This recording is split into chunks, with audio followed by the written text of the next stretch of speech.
So I have had one of the more interesting days I've ever lived through in my life today. A day of extreme highs and extreme lows. And I'm now drinking alcohol. What I'm actually drinking here is a white wine spritzer.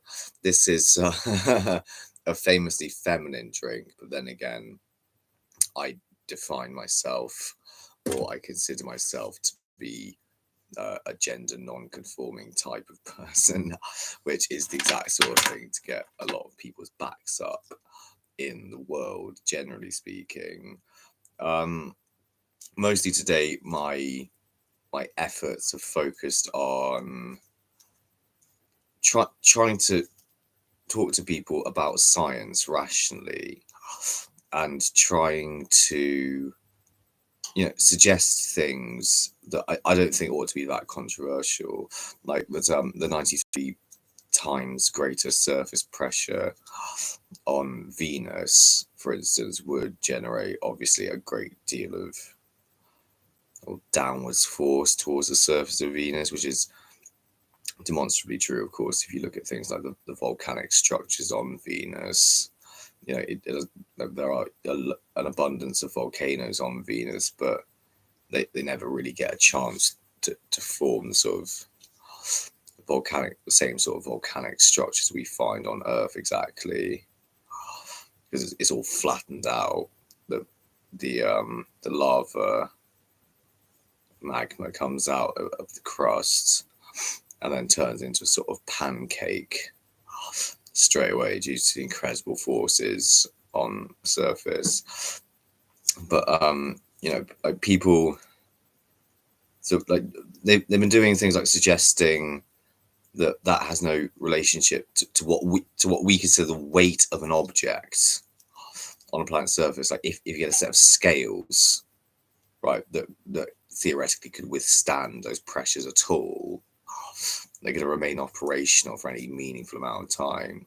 And the spacecraft we land on Venus obviously don't remain operational for very long when we do land them, because they're getting crushed by the atmosphere. Likewise, I had to say to this one person who's actually been following me around, I think, for a while, online at least. While I've also been followed around, it seems, by other groups of people for whatever reason in the real world. I'm not going to speculate as to whether or not they're connected. It's not really important for the time being, but it's scary and intimidating in any case. I mean, just to suggest that might have something to do with what, for instance, we read as the weight of objects. Like you get a 1 kilogram bag of sugar, as you weighed on Earth as a kilogram on Earth, with our 1 atmosphere of pressure on Earth. The surface of Venus 93 or 92 atmospheres of pressure on its surface. What's it going to read if you increase the atmospheric pressure by a factor of 92? Well, the weight's going to be 92 times as much now, isn't it? Like, why is that not obvious to people? Like, and also, like, they're trying to endlessly draw distinctions between things like atmospheric pressure and gravity. Like, they couldn't be connected, could they? Wouldn't be possible. Like, we don't also experience downwards force from atmospheric pressure, like which is ultimately given by gravity, plus a few other factors such as temperature of the atmosphere. And then, like, if you go 30 miles above Venus's surface to that sort of point in its atmosphere, like, well, then the temperatures give way to temperatures that are very Earth-like, and like you never guess what happens to the pressure. Well, it becomes rather Earth-like also, and the atmospheric pressure drops about 1 atmosphere.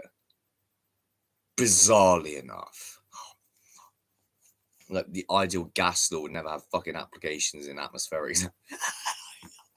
You see what I fucking mean? Like, why do I have to explain this fucking shit to people? Like, what? Why, like, am I so, like, pointlessly engaged in the rudiments or trivialities of fucking science, people? I understand the ideal gas law. Like, what chance do you have of understanding general relativity then? What chance do you have of understanding the equivalence principle? I work very fucking hard in my day job, by the way, working full time in dairy farming, which is in itself a very hard job. Like, it's more hours than most jobs, right? It's physically and mentally demanding work. And it's early starts, long hours, etc., etc., etc., and just steal time here, there, and everywhere for sleep and things and resting. And I do a myriad other things in my time in addition to that, just for the sake of people, actually, just for the sake of fucking humanity or something, or motivated by some like noble cause or something, just to like slightly better the world. But like then I weigh in on something like fucking climate science. And the reason I get so protective over any notion of climatology as it relates to Venus's atmosphere is because it pertains to climate modeling on Earth, obviously. And like I can't question doctrine at all because it becomes so ingrained within our system at this point. We've got intergovernmental panels on things like climate change, when it's just so fucking part of the whole wreck of it. And NASA of all fucking people, put out statistics saying the average temperature of Earth, the planet Earth, is positive 18 degrees Celsius. That's 5 degrees hotter than the average, the mean day and night, by the way, temperature of the Sahara fucking desert. Why is that? You're so wrong. You're so far away from the truth. It's unbelievable. Like, what, you haven't accounted for the average temperature on Earth at night? Why have you not done that? That seems like unbelievably slipshod.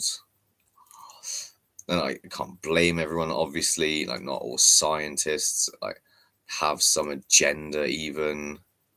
Like in the 1980s, Carl Sagan seemed to have an agenda, but I saw his like address to Congress,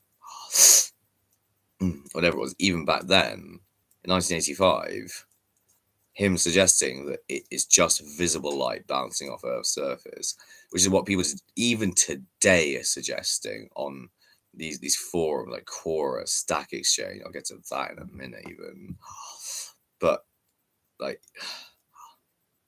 he didn't know back then.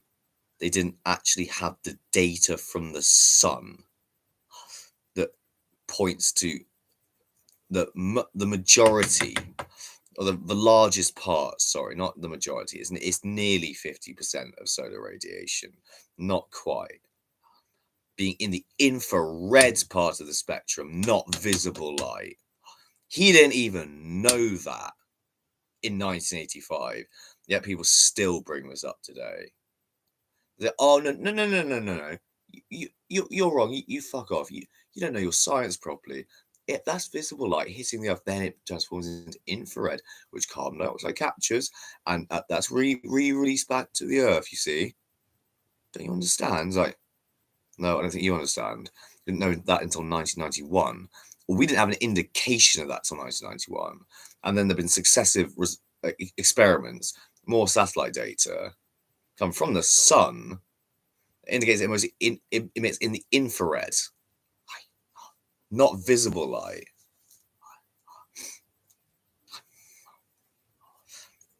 If you can't convert like a measurement of the mean temperature of the Sahara Desert from Celsius to Kelvin, you've been doing shit like that, haven't you? I just know it, like in climate science, is it not? Is it that sort of fucking thing that's been going on? You've been going 30, plus brackets minus 4 equals what? 28? No, it doesn't. It equals 13.